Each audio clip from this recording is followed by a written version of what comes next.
and dear students, today we also welcome into the science classes and to new topics digestive glands।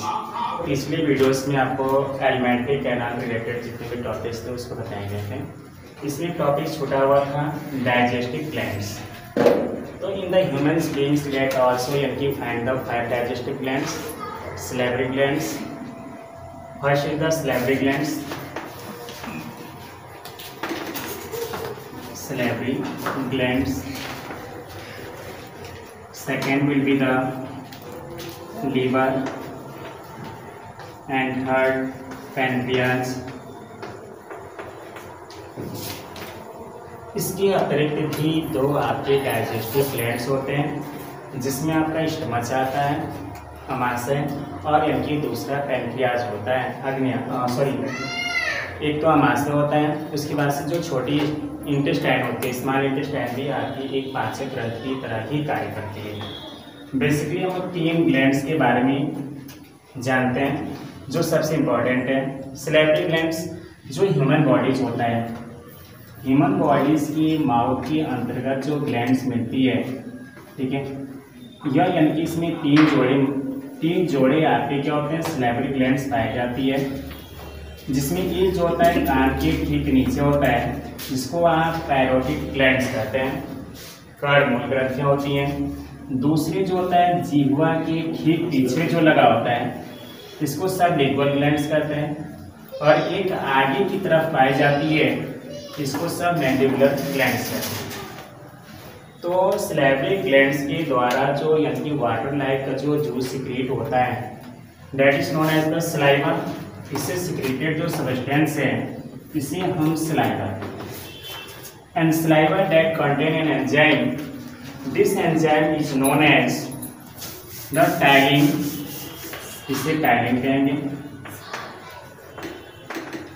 ठीक है।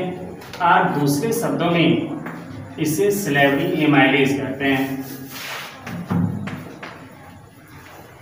Tiling और salivary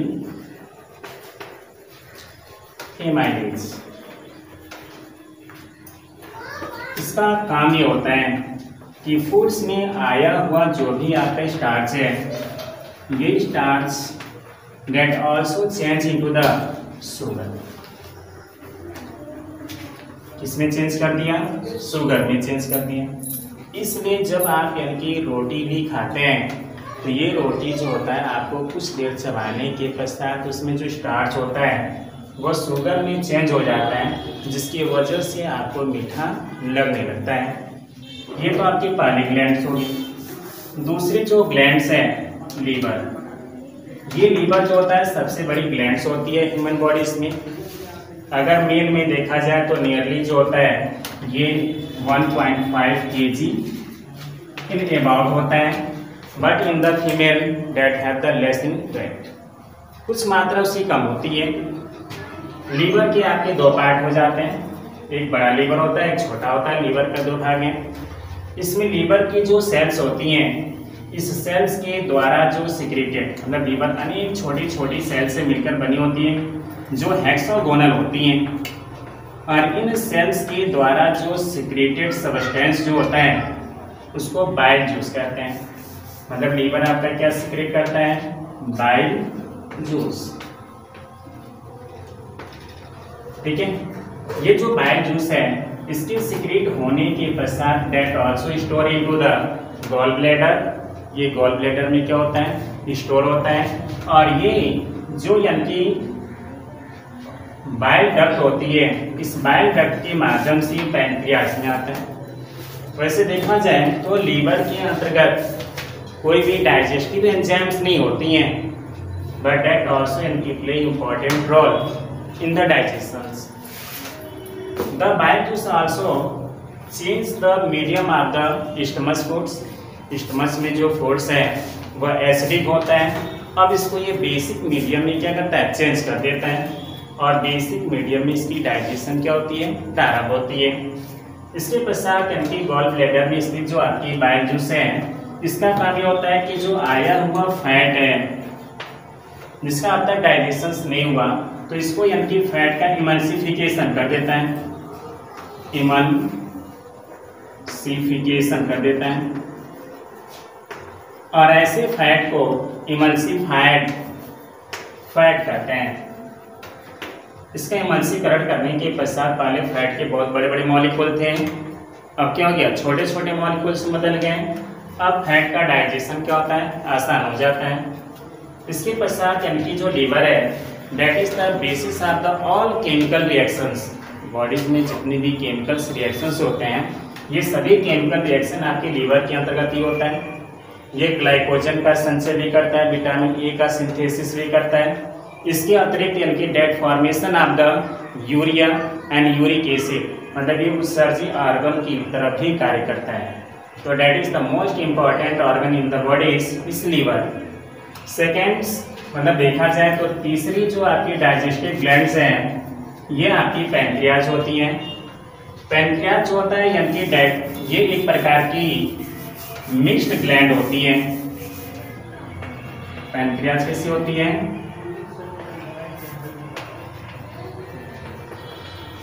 ये एक प्रकार की मिक्स्ड ग्लैंड है। ये आपसे अक्सर एंट्रेंस एग्जामों में पूछे जाते हैं, व्हिच यानी कि mixed gland in the human body. तो आप यानी कि हमेशा एक वर्ड्स को याद रखें, पैंक्रियाज। अब जो पैंक्रियाज में किन दो प्रकार की सेल्स पाई जाती हैं, सॉरी ग्लैंड्स पाई जाती हैं, इसमें दो होते हैं आपके, एक होता है एंडोक्राइन ग्लैंड्स, ठीक है। इस एंडोक्राइन ग्लैंड्स, जिसको यार आप अंतःस्रावी ग्रंथियां भी कहते हैं, इस अंतःस्रावी ग्रंथियों में दो प्रकार की कोशिकाएं पाई जाती हैं। एक होता है अल्फा सेल्स एंड दूसरा जो होता है ये होता है beta cells. Alpha cell also यानी कि सिक्रेटेड ए हार्मोन्स glucagon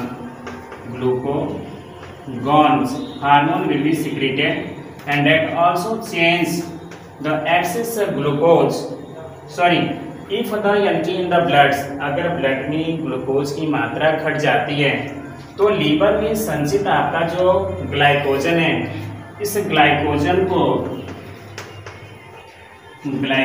को ये ग्लूकोज में चेंज कर देता है, और ग्लूकोज में चेंज करने के पश्चात ब्लड में अब ग्लूकोज की मात्रा क्या होती है, सामान्य हो जाती है, एक जैसी हो जाती है। पहले कम था, अब क्या हो गया, सामान्य हो गया। दूसरा जो बीटा सेल्स होती है, that secreted and hormones insulin.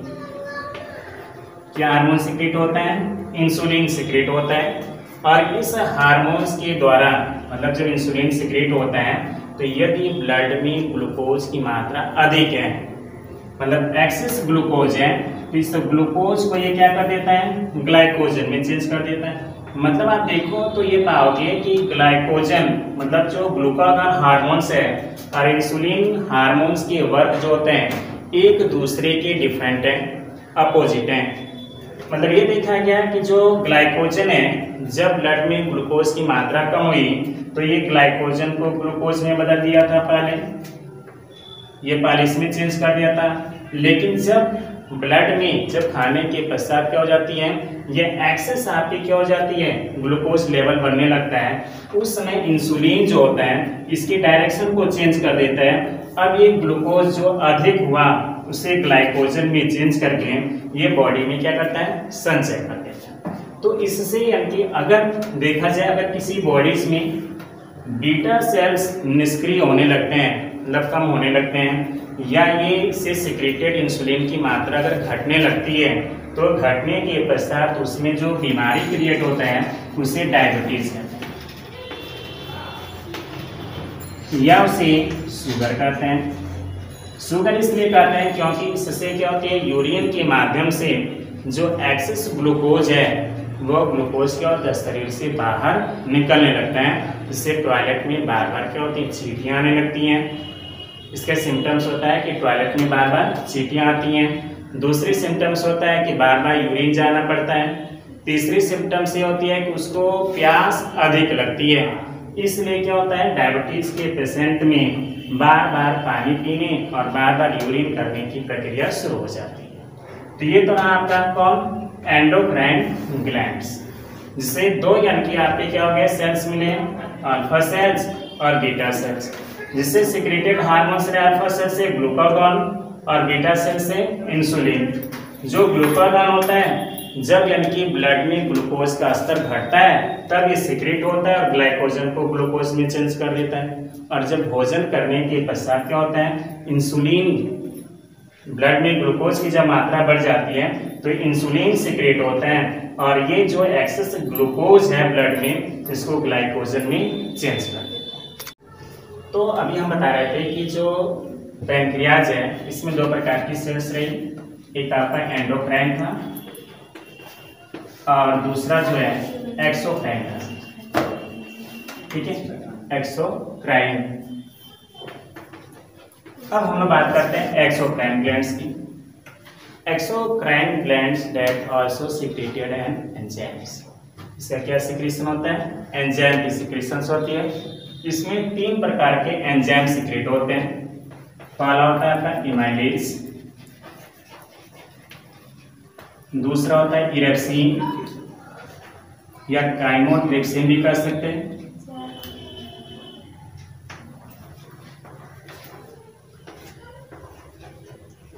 Chymotrypsin,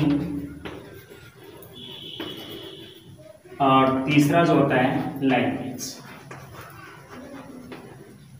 ये तीन हार्मोन सिक्रेट हुए।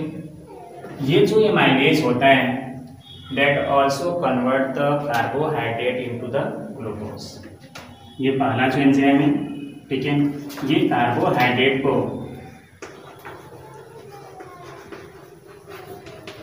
किसमें चेंज कर देगा, ग्लूकोज। जो पेप्सिन या काइमोट्रिप्सिन है, चूंकि स्टमच में आपका टाइम बन गया था तो ऐसे यानी कि जो प्रोटीन होते हैं उसको काइमोप्रोटीन कहते हैं। जो एंजाइम से डाइजेस्ट करता है उसे काइमोट्रिप्सिन कहते हैं। दूसरे शब्दों में इसी इरेप्सिन कहेंगे। जब स्मॉल इंटेस्टाइन में चले जाएंगे हम लोग तो इसी एंजाइम को इरेप्सिन कहा जाएगा। बात करते हैं काइमोट्रिप्सिन की। जो काइमोट्रिप्सिन है, बचा हुआ जो प्रोटीन है, इस प्रोटीन को ये चेंज कर देता है आपका पेप्टोन्स एंड पॉलीपेप्टाइड।